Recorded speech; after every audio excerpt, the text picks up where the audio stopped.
Hi, it's Andy with Mountain Computers. Today is February 28th, 2019, and it's the last day of the month, and I wanted to cover a subject that I've had so many questions on what languages I use to program with.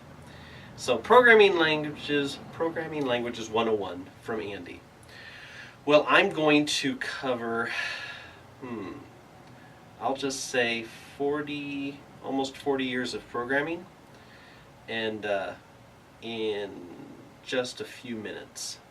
But I'll tell you the languages I use today are, one, I use, for the web, I use ASP, VBScript, JavaScript, and of course HTML, that's a no-brainer, and SQL. Those languages, all in tandem with each other, I use to program. Ideally, I would be using languages like C or C++ or C# for my application development, and I used to use that a lot. But for rapid application development, I will use like Visual Basic, and I've used Visual Basic for 25 years now. And there's a reason why I use Visual Basic still. Not with .NET, but the true Visual Basic 6 Professional or Enterprise. And there's a reason why. So in the last 10-15 years I've been developing applications and utilities and stuff. And you want an application that you can just use on a computer, a Windows computer, without installing .NET. Now, which language besides pure C or C++ can you use that is more of a higher language rather than a lower level language like C is? Well, Visual Basic 6 Pro compiles down to a code that uses no .NET. So that's a trick. That is a good trick. When it comes to programming languages, you don't want to have to install the entire .NET stack. But you also want to have easy functionality and programming ease, so you can be creative, not be an expert in the language, but be an expert in programming functionality. So let's see, what other languages? Well, going all the way back to 1981, I was using assembly, and I was using BASIC. One was from Microsoft, one was from Commodore, that was CPM, which was a Microsoft product. Fast forward, oh, by the way, in those years I was also using FORTRAN 77 and COBOL. I was using those languages. Those languages are still very popular today in a certain industry, like science and stuff. But most of the science, government, agencies across the world, they'll use Java. TMCC, which is a community college here in Reno, and my store and office is right next to the University of Nevada, Reno. The advisory boards, the technology and IT advisory boards that I've been on for the last 10-15 years, in some capacity, TMCC more ongoing than UNR, but for them, their languages were more of the LAMP stack, the Linux stack, and then networking. They were into networking and the LAMP stack. And they had a little bit of Microsoft.NET stuff, but most of them really like the PHP. Some of our forums, we wrote down all the languages, and there's been some massive surveys on the internet over the last 4 or 5 years that I have shared with them that said, these are the languages I tell all of my mentees about, people that I hire as programmers, people I work with as programmers who are younger, like half my age or so, and I tell them, no matter what programming language you use or end up using, the first thing you need to understand is to program how to access big data, read and write, file I/O. The GUI isn't the important part. It becomes important once you get the back-end functionality done. But SQL 89, 92, those flavors, and even for SQL like 2014, 2017 today, those platforms, I use SQL almost every day. And SQL stands for Stored Query Language, I think. I've said it for so many years. C Sharp. I've been in C Sharp a lot lately. I've been trying to port some of my programs into those languages so I can hand these off to other companies to take over for me. What other languages? HTML, CSS. Those are really easy. I'm really sick and tired of a lot of the technology bloat when it comes down to some of these mobile languages. I mean, you open up the code page of any website and there's massive programming bloat. And it's all these includes. And these long lines of text that exceed 1024 characters, and you can't open them with a normal editor without crashing or getting some buffer overflows. That's really bad. That's really bad. So whoever the programmers are and the IDEs that are doing this, please stop. That's insane. When you open up some piece of code, it should be easily readable. The output should be easily understandable, and you should be able to debug it, document it, and maintain it. And that's to speed up everything. I mean, I understand there are compressed and smaller versions of include libraries for like JavaScript and stuff like that, but make those light and fast, not some of these huge cumbersome include files that come in for a website to be mobile friendly on every device. I understand massive appeal, you know, to be able to program an application, a web application, and to have it work on every device, on every resolution, at every color, seamlessly. That's been our desire forever. However, it's ridiculous the back-end data bloat that's in the data stream that's coming through your phone or tablet or device or wireless is just massive, and I digress. I mean, I have to pull it back a little bit, but you want to write software that's really fast, really tight, easy to understand, easy to maintain, compartmentalized. You shouldn't write one thing and it breaks everything. That's about it. When it comes to programming languages, I'll say SQL is my #1 language. Yes, structured query language. Very important language on any platform, SQL. Now there's databases out there that are NoSQL and other flavors, JSON databases and stuff like that. Those are great. You know, it's basically paired data. Just like neural networks, it's all paired data, relationship-based data. But SQL, I'd say HTML, JavaScript.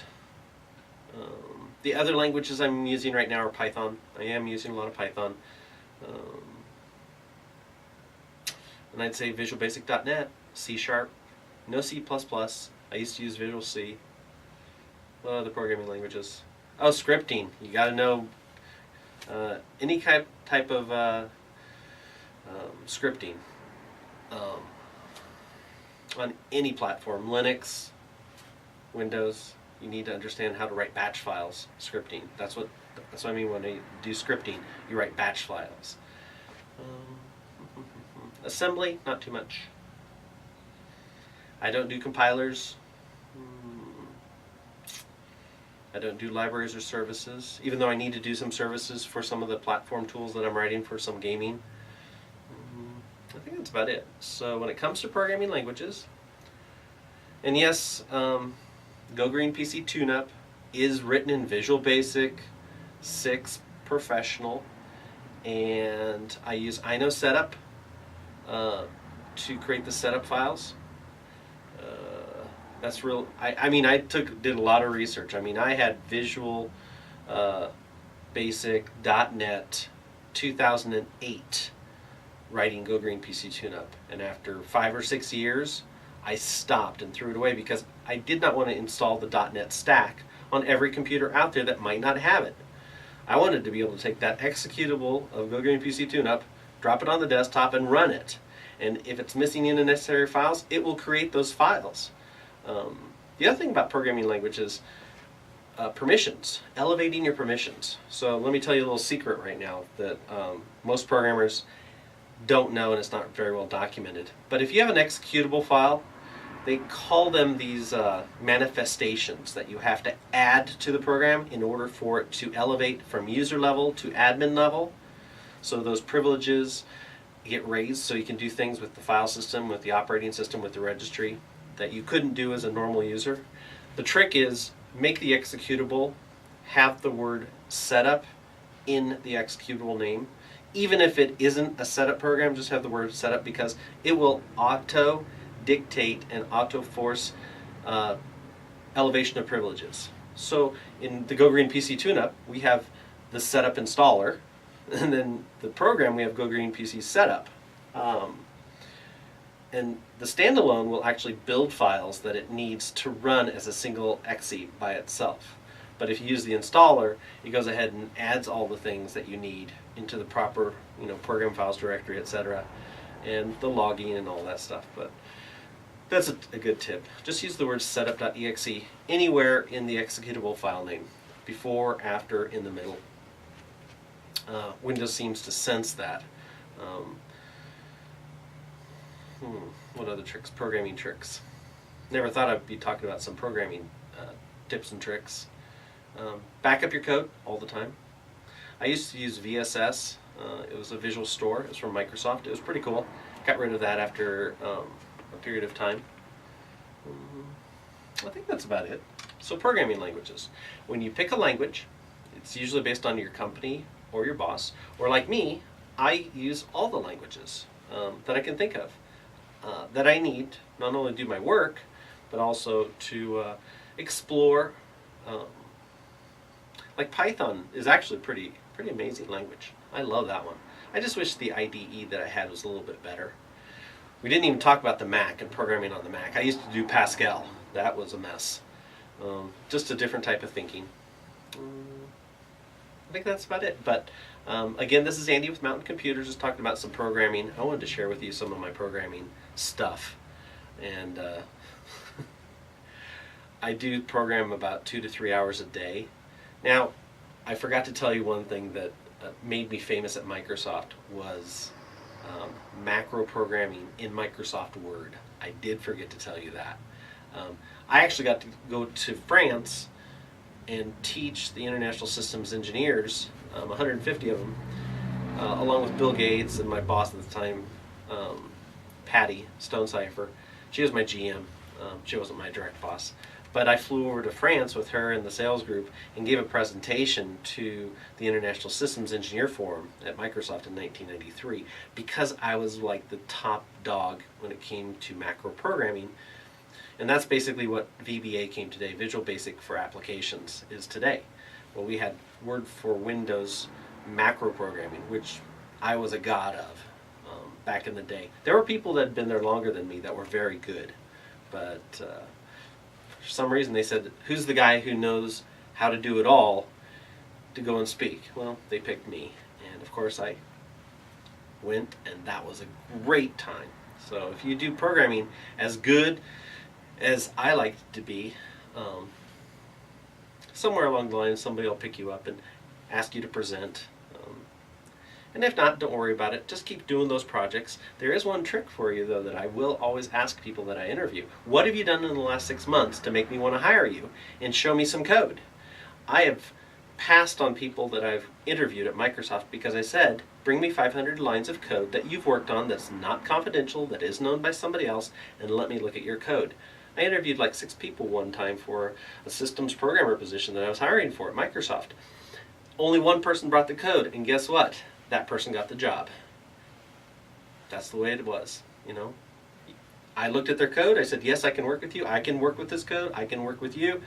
Your attitude's fine, it's a little out of control, but you're reporting to me, you're not reporting to these other people who aren't technical, you're reporting to a technical manager, and I can translate. You don't have to be, have all the soft skills necessary to work with these other people. We just need to program some great stuff. I'll deal with the soft skills part with you. But the hard skills, this person had the hard skills in programming. His name is Tony. I won't say his last name. But there was Andrew, there was Tony, there's Phil, and some of these guys. There were some girls too. I had some really great systems ladies that were amazing. Network engineers, systems analysts. Pretty cool. But if not though, back to programming. Just pick a language, and when you do it, do file I/O, read and write to databases, crush data, keep your code really well documented. Don't go crazy with it. That's about it. So this is Andy from Microsoft. Subscribe, like, and share. Looking for sponsors still in some ways.